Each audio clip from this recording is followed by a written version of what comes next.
एक समय की बात है, भगवान शिव और देवी पार्वती नारद मुनि के साथ पृथ्वी भ्रमण पर आए। उस दिन संयोग से चैत्र मास की शुक्ल पक्ष की तृतीया तिथि थी। इस तिथि को गौरी तृतीया के नाम से भी जाना जाता है। जब ग्राम वासियों को पता लगा कि भगवान शिव देवी पार्वती के साथ गांव में पधारे हैं, तो गांव की निर्धन महिलाओं के पास जो जल, फूल और फल उपलब्ध था, लेकर भगवान शिव और देवी पार्वती की सेवा में पहुंचे। देवी पार्वती और भगवान शंकर उन निर्धन महिलाओं की सेवा और भक्ति भाव से आनंदित हुए। देवी पार्वती ने उस समय अपने हाथों में जल लेकर उन निर्धन महिलाओं पर सुहाग रस छिड़क दिया। देवी पार्वती ने उन निर्धन महिलाओं से कहा कि तुम सभी का सुहाग अटल रहेगा। उन निर्धन महिलाओं के जाने के बाद उस गांव की धनी महिलाओं की टोली हाथों में विभिन्न प्रकार के पकवान सजाकर शिव पार्वती की सेवा में आई।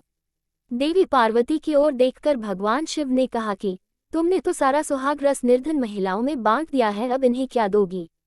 देवी पार्वती ने तब भगवान शंकर की ओर देखकर कहा कि उन निर्धन महिलाओं को मैंने ऊपरी सुहाग रस दिया है, इन धनी महिलाओं को मैं अपने समान सौभाग्य का आशीर्वाद दूंगी।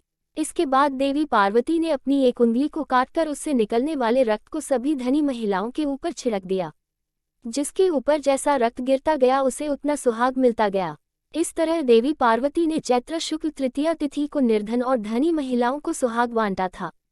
इसके बाद देवी पार्वती भगवान शिव से आज्ञा लेकर नदी पर स्नान करने गईं।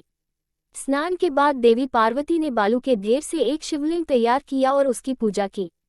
पूजा के बाद देवी पार्वती ने शिवलिंग की प्रदक्षिणा की। इसी समय उस शिवलिंग से शिवजी प्रकट हुए और देवी पार्वती से कहा कि आज के दिन यानी चैत्र शुक्ल तृतीया के दिन जो भी सुहागन महिलाएं शिव और गौरी पूजा करेगी, उसे अटल सुहाग प्राप्त होगा। इधर शिवजी की पूजा करते हुए देवी पार्वती को काफी समय हो गया, तो वह लौटकर वहां आई जहां पर शिवजी विराजमान थे।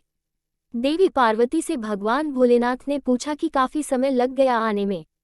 देवी पार्वती ने इस पर यह कह दिया कि उन्हें नदी के तट पर भाई और भावज मिल गए थे। उन्होंने दूध भात खिलाया। भगवान शिवजी समझ गए कि देवी पार्वती उन्हें बहला रही हैं। इस पर शिवजी ने भी कहा कि वह देवी पार्वती के भाई भावज से मिलेंगे और दूध भात खाएंगे। शिवजी देवी पार्वती और नारद जी के साथ नदी तट की ओर चल पड़े। देवी पार्वती ने मन ही मन भगवान भोलेनाथ से प्रार्थना की, हे शिवशंकर, मेरी बात का लाज रखना। जब भगवान शिव नदी तट पर पहुंचे तो वहां उन्हें एक महल दिखा। उसमें देवी पार्वती के भाई और भावज थे। कुछ समय तक शिव और पार्वती उस भवन में रहे। फिर देवी पार्वती ने भगवान शिव से कैलाश चलने की जिद की, लेकिन शिवजी जाना नहीं चाह रहे थे, तो देवी पार्वती अकेले ही वहां से विदा हो गई। इस पर भगवान शिव को भी देवी पार्वती के साथ जाना पड़ा। अचानक से भगवान शिव ने कहा कि उनकी तो माला वही भवन में रह गई है। नारद जी को शिवजी ने माला लेने के लिए भेजा। नारद जी जब नदी तट पर पहुंचे तो वहां न तो भवन था, न देवी पार्वती के भाई भावज थे। उन्हें एक पेड़ पर भगवान शिव का माला लटका मिला। नारद जी माला लेकर शिवजी के पास गए और माला देकर बोले, प्रभु, ये कैसी माया है? जब मैं माला लेने गया तो वहां पर भवन नहीं था, बस जंगल ही जंगल था। एक पेड़ पर माला लटका मिला। इस पर शिव पार्वती मुस्कुराए और बोले कि यह सब तो देवी पार्वती की माया थी। इस पर देवी पार्वती ने कहा कि यह मेरी नहीं, भोलेनाथ की माया थी।